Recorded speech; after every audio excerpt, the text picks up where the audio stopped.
കുട്ടവഞ്ചി സവാരിക്ക് പ്രശസ്തമായ പത്തനംതിട്ട ജില്ലയിലെ കോന്നിക്കടുത്തുള്ള അടവി eco tourism. മഴക്കാലത്ത് ഫ്രണ്ട്സുമായും ഫാമിലിയുമായും ഒക്കെ ഒരു ട്രിപ്പ് പോകുവാൻ അടവി എക്കോ ടൂറിസം വളരെ നല്ലൊരു ഓപ്ഷനാണ്. അടവിയിലേക്കും അതിന് തൊട്ടടുത്തായുള്ള മണ്ണീറ വെള്ളച്ചാട്ടത്തിലേക്കുമുള്ള ഒരു ചെറിയ ട്രിപ്പിൻ്റെ വീഡിയോ ആണ് ഇന്ന്.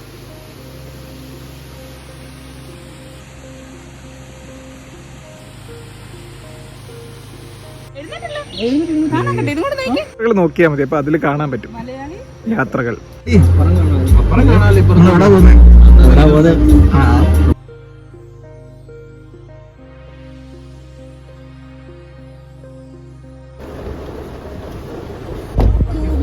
ഇനി പറയാടാ പോകുന്നതെന്ന്. വീഡിയോയുടെ തുടക്കത്തിൽ അടവി എക്കോ ടൂറിസം കാണിച്ചെങ്കിലും യാത്ര തുടങ്ങിയപ്പോൾ ഞങ്ങൾക്ക് അങ്ങനെ ഒരു പ്ലാനൊന്നും ഇല്ലായിരുന്നു. നല്ലൊരു ദിവസം, കൂട്ടുകാർക്കൊക്കെ അവധി, നല്ല മഴ, എവിടേക്കെങ്കിലും യാത്ര പോകാമെന്ന പ്ലാനിലാണ് വണ്ടിയിൽ കയറിയത്. ഇടയ്ക്ക് വെച്ച് കുറച്ച് സുഹൃത്തുക്കൾ കൂടി ജോയിൻ ചെയ്തു. പത്തനംതിട്ട ജില്ല ലക്ഷ്യമാക്കി യാത്ര ആരംഭിച്ചു. പോകുന്ന വഴിയാണ് അടവി എക്കോ ടൂറിസം തീരുമാനമായത്. അടവിയിലേക്ക് പോകുന്ന വഴി ഇതുപോലെ ഫോറസ്റ്റ് റൂട്ടൊക്കെ കുറച്ച് നിങ്ങൾക്ക് എൻജോയ് ചെയ്യാൻ പറ്റും. നല്ല മഴയൊക്കെ ആണെങ്കിൽ ചെറുതായിട്ട് കോടമഞ്ഞൊക്കെ ആസ്വദിക്കാം. അടവി എക്കോ ടൂറിസത്തിലേക്ക് ഇതെൻ്റെ രണ്ടാമത്തെ യാത്രയാണ്. ഇതിന് മുൻപ് പോയപ്പോഴും മണ്ണീറ വെള്ളച്ചാട്ടമൊക്കെ കണ്ടിട്ടാണ് തിരികെ മടങ്ങിയത്. കൂടെ വരുന്ന എല്ലാവരും ആദ്യമായാണ് അടവി എക്കോ ടൂറിസത്തിലേക്ക് യാത്ര ചെയ്യുന്നത്. ഫോറസ്റ്റ് റൂട്ടാണെങ്കിലും ഇതിന് മുൻപ് പോയപ്പോൾ ഈ ഭാഗത്തെങ്ങും വന്യമൃഗങ്ങളെ കാണാൻ സാധിച്ചിട്ടില്ല. എന്നാൽ തിരികെ വന്നപ്പോൾ അങ്ങനെ ഒരു എക്സ്പീരിയൻസ് ഉണ്ടായി. ഞങ്ങൾക്ക് കാട്ടാനകളെ കാണാൻ സാധിച്ചു. അതോടെ ഈ യാത്രയുടെ എക്സൈറ്റ്മെൻറ്റ് വളരെ കൂടിയെന്ന് തന്നെ വേണമെങ്കിൽ പറയാം. ഒരു കാര്യം എടുത്തു പറയാനുള്ളത്, 2025 മലയാളി യാത്രകളുടെ മൺസൂൺ ട്രാവൽ സീരീസിൻ്റെ ഭാഗമായാണ് ഈ വീഡിയോ അപ്ലോഡ് ചെയ്യുന്നതെങ്കിലും ഈ യാത്ര ഞങ്ങൾ ചെയ്തത് 2024 പല കാരണങ്ങൾ കൊണ്ട് ഈ വീഡിയോ പോസ്റ്റ് ചെയ്യാൻ വൈകിയതാണ്. നിങ്ങൾ എന്തായാലും പോകുമ്പോൾ അടവി എക്കോ ടൂറിസത്തിൽ പ്രധാനമായി ചെയ്യാനുള്ള ആക്ടിവിറ്റി എന്ന് പറയുന്നത് കുട്ടവഞ്ചി സവാരിയാണ്. അവിടെ വരെ യാത്ര ചെയ്തെത്തിയ ശേഷം അത് ചെയ്യാൻ സാധിച്ചില്ലെങ്കിൽ ചിലപ്പോൾ നിരാശരായേക്കാം. അതുകൊണ്ട് ശക്തമായ മഴയുള്ള സമയത്ത് നദിയിലെ ജലനിരപ്പ് ഉയരുന്ന സാഹചര്യത്തിൽ കുട്ടവഞ്ചി സവാരി ചെയ്യാൻ സാധിക്കില്ലല്ലോ. പോകുന്നതിന് മുൻപ് നിങ്ങളൊന്ന് അടവി എക്കോ ടൂറിസത്തിൽ കോൺടാക്റ്റ് ചെയ്ത് കുട്ടവഞ്ചി സവാരി നടക്കുന്നുണ്ടോ എന്ന് ഉറപ്പുവരുത്തിയ ശേഷം യാത്ര പ്ലാൻ ചെയ്യുന്നതായിരിക്കും നല്ലത്. അടവി എക്കോ ടൂറിസത്തിലേക്ക് യാത്ര ഫൈനലൈസ് ചെയ്യാൻ ഒരു കാരണം കൂടിയുണ്ട്.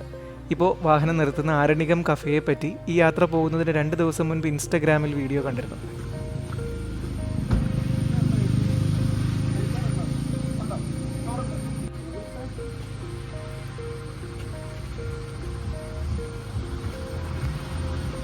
അടവി എക്കോ ടൂറിസത്തിലേക്ക് യാത്ര ചെയ്യുമ്പോൾ അടവി എത്തുന്നതിന് മുൻപായാണ് ഈ കഫേ ഉള്ളത്. വനം വകുപ്പ് നടത്തുന്ന സ്ഥാപനമാണിത്.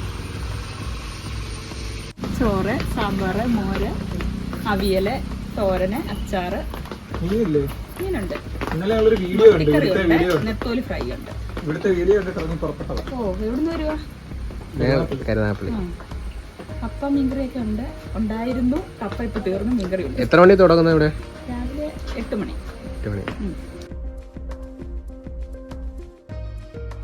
ഈ അടവി എക്കോ ടൂറിസത്തിന് കുറച്ച് മുന്നേ ആയിട്ട് ഭക്ഷണം കഴിക്കാൻ ഇവിടെ ആരണ്യകം കഫേ എന്ന് പറഞ്ഞിട്ടൊരു കഫേ ഉണ്ട്. നല്ല നാടൻ ഫുഡാണ്. ഇൻസ്റ്റഗ്രാമിലും യൂട്യൂബിലും ഒക്കെ ഞാൻ ഇതിൻ്റെ വീഡിയോ കണ്ടിട്ടുണ്ട്. അപ്പം നല്ല ഫുഡാണെന്ന് കുറേ പേര് പറഞ്ഞിട്ടുണ്ട്. അപ്പം ഇവിടുന്ന് കഴിക്കാം എന്നാണ് വിചാരിക്കുന്നത്. ആരണ്യകം കഫേ എന്നാണ്. ഇവിടുന്ന് കുറച്ചങ്ങോട്ട് പോയാൽ അടവിയാണ്. അപ്പോൾ അടവിയിലേക്ക് വരുന്നവർ മറ്റെങ്ങൊന്നും കഴിക്കാതെയാണ് വരുന്നതെങ്കിൽ ഇവിടെ ഫുഡ് അവൈലബിൾ ആയിരിക്കും. നല്ല തിരക്കുള്ള ദിവസമാണെങ്കിൽ ഉറപ്പ് പറയാൻ പറ്റില്ല, എങ്കിലും ഒരു കാണുമെന്നാണ് പറയുന്നത്. വന്യമൃഗങ്ങളെ സസൂക്ഷ്മം നിരീക്ഷിക്കുന്ന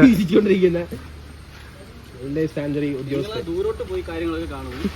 ഞാൻ അവിടെ നിന്ന് തന്നെ കാര്യങ്ങളൊക്കെ കാണുന്നു. വ്യത്യാസം. വണ്ടിയുടെ വീഡിയോ എടുക്കാൻ വേണ്ടി അങ്ങോട്ട് പോയേ, ചാണ്ടി തിരിച്ചു വരുന്ന ഒരാള് ബൈനോക്കുലർ വെച്ച് നോക്കിക്കൊണ്ടിരിക്കുക. വരുന്നുണ്ടല്ലോ. വീഡിയോ എടുത്തോ. ടിക്കറ്റ് ഒന്ന് കാണിച്ചോളൂ. എന്തോ കിട്ടിയാലും അപ്പൊ വലിച്ചേരി കളയും പുള്ളി. നീ കാണിച്ചോളൂ. 4 പേർക്ക് ഒരു കൊട്ട. 4 പേരെയും ഒരു സീനില്ല, അവര് സെറ്റ് ചെയ്തിരിക്കും. മനസ്സിലായോ? അപ്പം നമ്മള് 4 പേരും ഒരു കുഞ്ഞിനോടൊപ്പം കൂടി വരുന്നതായിരിക്കും ലാഭം. എന്നുണ്ടെങ്കിൽ ഈ കുഞ്ഞിന്റെ കാശ് നഷ്ടമാണ്. 4 അഡൽറ്റിനും ഒരു ചൈൽഡിനും കൂടി ചേർത്ത് 500 രൂപയാണ് ഞങ്ങൾ പേ ചെയ്തത്. നിലവിൽ റേറ്റ് ചേഞ്ച് ഉണ്ടാകും. ഞാൻ പറഞ്ഞതുപോലെ 2024 പോയ വീഡിയോ ആണ് ഇപ്പോൾ പോസ്റ്റ് ചെയ്യുന്നത്. വീഡിയോയുടെ തുടക്കത്തിൽ പറഞ്ഞതുപോലെ അടവി എക്കോ ടൂറിസത്തിലെ ഏറ്റവും പ്രധാനപ്പെട്ട ആക്ടിവിറ്റി എന്ന് പറയുന്നത് കുട്ടവഞ്ചി സവാരിയാണ്. ഈ കുട്ടവഞ്ചി സവാരിയുടെ കുറച്ച് വിഷ്വൽസൊക്കെ ഇനി നമുക്ക് കാണാം.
ദീപ പേടിയുണ്ടോ?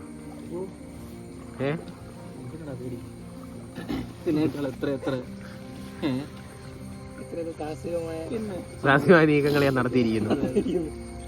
എന്നാലും മുഖത്തൊരു പേടിയുടെ ഒരു എക്സ്പ്രഷനൊക്കെ കാണുന്നല്ല.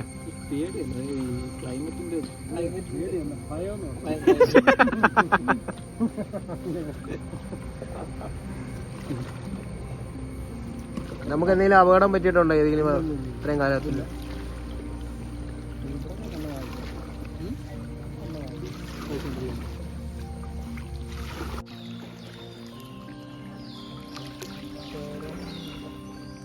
പറഞ്ഞിട്ടേ കിടക്കാവേ.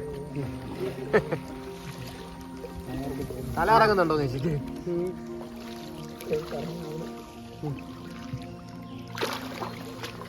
ആന വന്നു കഴിഞ്ഞാൽ എന്ത് ചെയ്യും? ആനയെല്ലാം ചെയ്തു.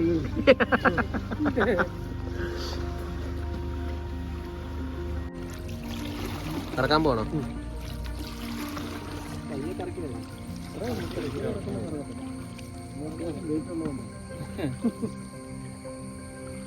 നമ്മളെ കറക്കാൻ പോവുകയാണ് ചേട്ടൻ. നമ്മളെ നാട്ടിൽ ആൾക്കാർ കറക്കുന്നില്ലേ ഉള്ളു. കൊട്ടാഞ്ചിക്കകത്തിരുത്തി കറക്കുകയാണ് ഗൈസ്.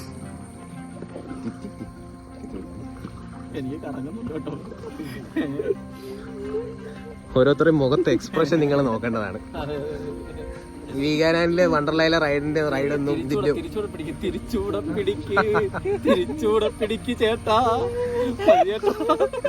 മാക്ക ചോറടിച്ചിട്ട് വന്നതേ മാര്. വീണ്ടും നമ്മളെ തിരിച്ചു കിടക്കാൻ പോവുകയാണ്. അത് കുഴപ്പമില്ല, എന്തായാലും ഞങ്ങൾ അതിനായി ചോദിക്കുന്നത് എവിടുന്നാണ് വരുന്നത്. കൊണ്ടുവിടുവന്നില്ലെങ്കിൽ അവിടെ കൊണ്ടുവിടും കേട്ടോ. ഫോൺ നമ്പരൊക്കെ എഴുതി കൊടുത്തിട്ടുണ്ട്. പിന്നെന്താ വേണം? വീണ്ടും കിടക്കുന്നത് അതിവിജയുടെ ആ മുഖഭാവം ഒന്ന് കാണും. എന്തൊക്കെ ഡയലോഗായിരുന്നു. ഇവിടെ ഒന്നും സംഭവിച്ചിട്ടില്ല എന്നുള്ള രീതിയിൽ ചാണ്ടി. ഇതൊന്നും ഇതൊക്കെ എന്തെന്ന് ഇങ്ങനെയൊക്കെ കറങ്ങാൻ പറ്റുക എന്ന് പറയുന്നത് ഒരു കാര്യമാണ്. അതെ, ആന ഒന്ന് നശിപ്പിച്ച സ്ഥലം. ലക്ഷണങ്ങളാണ് ഇതൊക്കെ. ഇതിൽ ഞങ്ങൾ കണ്ടിട്ടുണ്ട്. എൻ്റെ സത്യം പറഞ്ഞ ആ വീഡിയോ ഒക്കെ എൻ്റെ ഫോണിന് കംപ്ലൈൻ്റ് ആയിപ്പോൾ ഒന്നും എടുക്കാൻ പിന്നെ ഞാനെ കുട്ടിയെ കൊണ്ട് പോകുന്നത് നല്ലൊരു ഞാനധികം ആർക്കും ഷെയറും ചെയ്തില്ല. എൻ്റെ ഒന്നോ രണ്ടോ പേർക്ക് വന്നവർക്ക് ഞാൻ ഒന്നോ രണ്ടോ പേർക്ക് കണ്ടു കൊടുത്തു. നല്ലൊരു വീഡിയോ ആയിരുന്നു. ഇങ്ങനെ കുഞ്ഞിങ്ങനെ എൻ്റെ പിടിച്ചതൊക്കെ ആയിരുന്നു. ഇവിടെ അടുത്ത് നിന്നുണ്ട് എടുത്താൽ നമുക്ക് രാവിലെ 8:30 തുടങ്ങും. 8:30 തുടങ്ങി 5:30 വരെ ടിക്കറ്റ് ടൈമാണ്. എത്ര റൗണ്ടാണ് ഒരു ദിവസം ചെയ്യുമായിരിക്കും? ഞങ്ങൾ ആൾ വരുന്നതിൻ്റെ അനുസരിച്ച് ഞങ്ങൾ ആദ്യം തുടക്കത്തിലൊക്കെ ഞങ്ങൾ 25 ട്രിപ്പൊക്കെ പോയിട്ടുണ്ട്. ഇപ്പം പിന്നെ നമുക്ക് ആൾക്കാർ ഇവിടെ 25 കൊട്ടവഞ്ചിയുണ്ട്. നമുക്കിവിടെ എത്ര ആൾ വന്നാലും നമുക്കത് ഡീൽ ചെയ്യാൻ പറ്റും. ഓണത്തിനൊക്കെയാണ് ഏറ്റവും കൂടുതൽ തിരക്ക്. അല്ലാതെ കുഴപ്പമില്ല. എല്ലാ പ്രദേശത്തും ഫോറിനേഴ്സൊക്കെ ഇഷ്ടം പോലെ മിക്ക ദിവസം എല്ലാവർക്കും ഇഷ്ടപ്പെട്ടു പോകുന്നത്. അടവിയിൽ വന്നാൽ നിങ്ങൾ ഈ വെള്ളച്ചാട്ടം മിസ് ചെയ്യരുത്. അതിൻ്റെ തൊട്ടടുത്ത് തന്നെയാണ് മണ്ണീറ എന്ന് പറയുന്ന സ്ഥലത്തുള്ള മണ്ണീറ വാട്ടർഫോൾസ്. ഇവിടെ വന്നിട്ട് നല്ലതായിട്ട് കുളിച്ചിട്ടൊക്കെ പോകാൻ പറ്റും. അങ്ങനെ റെസ്ട്രിക്ഷൻസ് ഒന്നും ഇല്ലാത്ത, തിരക്കും അധികം ഇല്ലാത്തൊരു വെള്ളച്ചാട്ടം. മണ്ണീറ വെള്ളച്ചാട്ടത്തിൽ ഞങ്ങൾ എത്തിയപ്പോൾ ഒട്ടും തന്നെ തിരക്കില്ലായിരുന്നു. ഏകദേശം 1 മണിക്കൂറോളം അവിടെ സമയം ചെലവഴിച്ച് വെള്ളച്ചാട്ടത്തിൽ കുളിച്ച ശേഷം തിരിച്ച് കോന്നിയിലേക്ക് യാത്ര ചെയ്തു. വന്ന വഴി തന്നെയാണ് തിരികെ കോന്നിയിലേക്ക് പോയത്. തിരിച്ചു പോകുന്ന വഴി നമ്മൾ ഇങ്ങോട്ട് വന്നപ്പോൾ ഭക്ഷണം കഴിച്ച് ആരണ്യകം കഫേയുടെ ഭാഗത്തായി വെച്ച് കാട്ടാനകളെ കണ്ടു.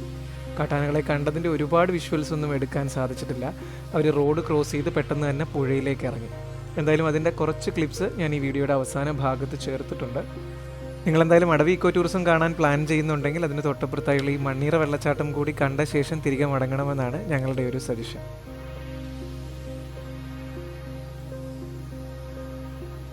തൊട്ട് പോയപ്പോൾ ഈ ആരണ്യകം എക്കോ കഫേയുടെ അവിടെ വെച്ച് ഫുഡ് കഴിച്ചില്ലേ, അപ്പം അതിൻ്റെ തൊട്ടടുത്തായിട്ട് തന്നെ തിരിച്ചു വന്നപ്പം ആനയെ കണ്ടു.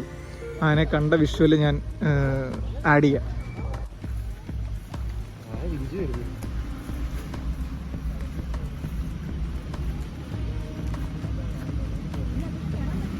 ഇവിടെ കഫേയുടെ നേരെ പുറകിൽ നിന്നാൽ തന്നെ ആനയെ കാണാൻ പറ്റും.